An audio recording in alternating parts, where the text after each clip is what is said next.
Hace no mucho tiempo hubo un historiador llamado Lord Acton.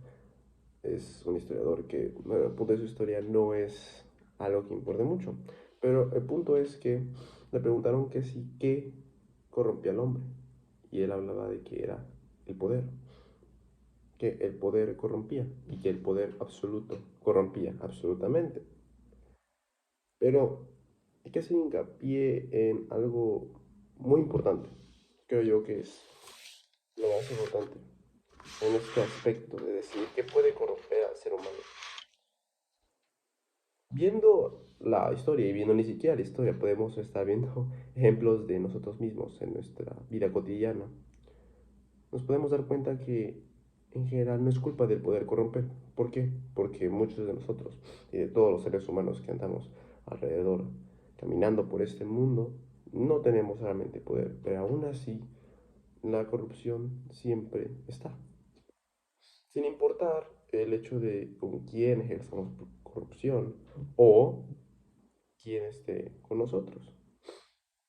Claro, obviamente aquel que tiene poder puede abusar o puede realmente efectuar más comúnmente esa corrupción, pero no es, no significa que aquel que no pueda no la tenga, simplemente no puede, no tiene la capacidad de. Y algo muy curioso, que justamente lo noté aquí, es qué realmente hace que el ser humano se corrompa. O más bien, no, qué más hace que el ser humano cometa acciones de un ser corrompido.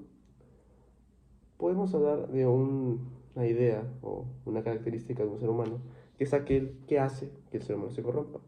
Y esa es justamente la debilidad.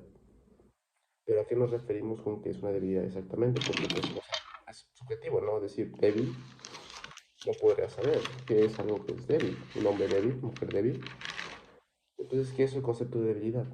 A mi parecer, yo le doy estas atribuciones en el sentido de que la debilidad es la incapacidad de hacer el bien cuando se sabe que es lo correcto, o viceversa. Es como el dejar ir, básicamente, todo lo que uno tiene, todos los deseos que puedan ser, digamos, en sí, carnales, y todos los tipos de deseos que puedan haber, que satisfagan meramente una necesidad egoísta, como un deseo, ya saben, un deseo hedónico. Podemos ver eso en nuestra vida cotidiana, ciertamente, muchas veces, porque ¿cuántas veces no ha pasado a cualquiera de nosotros? A mí me ha pasado en el que, por ejemplo, uno comete acciones, por ejemplo, por falta de control de uno mismo. En el caso del enojo, en el caso de, por ejemplo, a veces uno actúa de cierta manera y luego se pregunta, ¿por qué actúa de esa manera? O luego uno, no sé, comete cualquier tipo de acto que podría llegar a cometer, pero luego dice, ok, ¿por qué? Porque es como si nuestra mente racional de repente entrara. Nosotros entramos en nosotros mismos hasta ese punto, hasta un punto después. Es como si nos dejáramos llevar por todo lo que es la emoción del momento y no realmente razonáramos qué es lo que tenemos que hacer en cada momento. A lo cual aquí anoté un punto, el cual es control sobre los deseos de uno mismo.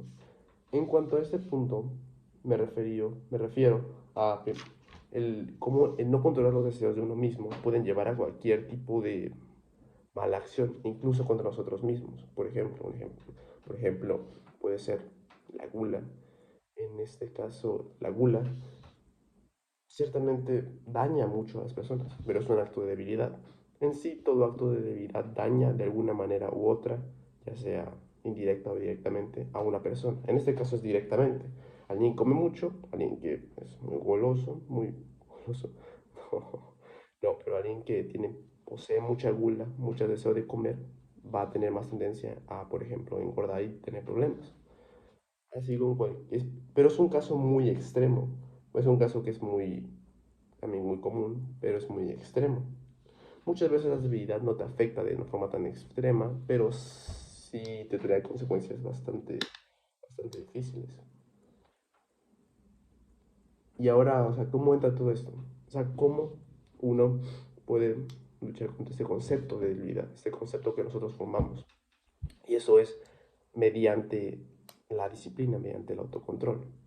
y cómo se cultivan eso, ¿no? Cómo se cultiva es en el interior. El autocontrol, la disciplina son cosas que ciertamente se tienen que cultivar dentro de ti y son muy difíciles. Creo yo que uno de los pasos más importantes en la facultad de cultivar un poquito de disciplina en nosotros es estar presente, es como el pensar, el razonar, porque muchas veces nosotros no pensamos, o sea, a la hora de actuar, como que no estamos presentes en el momento, es como si estuviéramos en un modo muy automático, muy como que no realmente pensando lo que hacemos o lo que decimos, que no siempre tienes que pensarlo, pero solamente estar como en el momento presente, que aparte de ayudarte a la disciplina es como estás como realmente aprovechando al 100% el momento, es algo que todos deberíamos hacer, que es estar presente en el momento, como sentir que lo estamos viviendo. Y es el primer paso para poder llevar también una mayor disciplina, porque si estás consciente de tus acciones, completamente consciente y no te estás dejando llevar, entonces es más probable que actúes con cierta medida, con cierta, digamos, responsabilidad. Bueno, otro de los puntos también es el cómo la debilidad justamente no solamente te puede dañar a ti mismo, sino también daña a los demás. Piensa tú, por ejemplo, alguien que golpea a alguien, no sé, y termina matando. Esa situación hipotética. Alguien que hace eso es justamente débil porque no pudo controlar dichas emociones que lo llevaron a ese acto. Más, sumándole eso, pues ahora arrebató la vida a alguien, entonces es como le hizo daño a alguien. Es un ejemplo muy extremo, pero también lo podemos ver con gente que insulta a otras personas sin razón, aunque tenga razón. Teóricamente, moralmente no deberías, pero imagina que otra situación hipotética. La mayoría de gente que comete asaltos sexuales son gente que no puede llegar a controlar esos deseos. Tiene problemas, por así decirlo, pero usualmente decimos como problemas, como tratando de, no justificar, pero tratando de entender como eso, pero no, o sea, todos, absolutamente todos tenemos problemas de todo tipo. Pero justamente en eso radica lo que es la fortaleza. La debilidad radica en dejarlo salir, o sea, de que, puf, que salga el mundo, pero la fortaleza no. Y bueno, lo último les quiero dejar como la historia de cómo la debilidad puede sentirse bien en el momento, mas siempre se va a sentir mal después.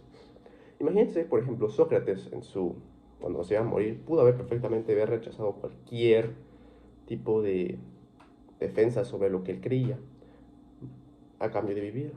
Imagínense cómo hubiese sido eso. O sea, cómo alguien que, por ejemplo, influyó tanto en lo que es la cultura occidental, pero bueno, no le iba a saber que iba a influir tanto,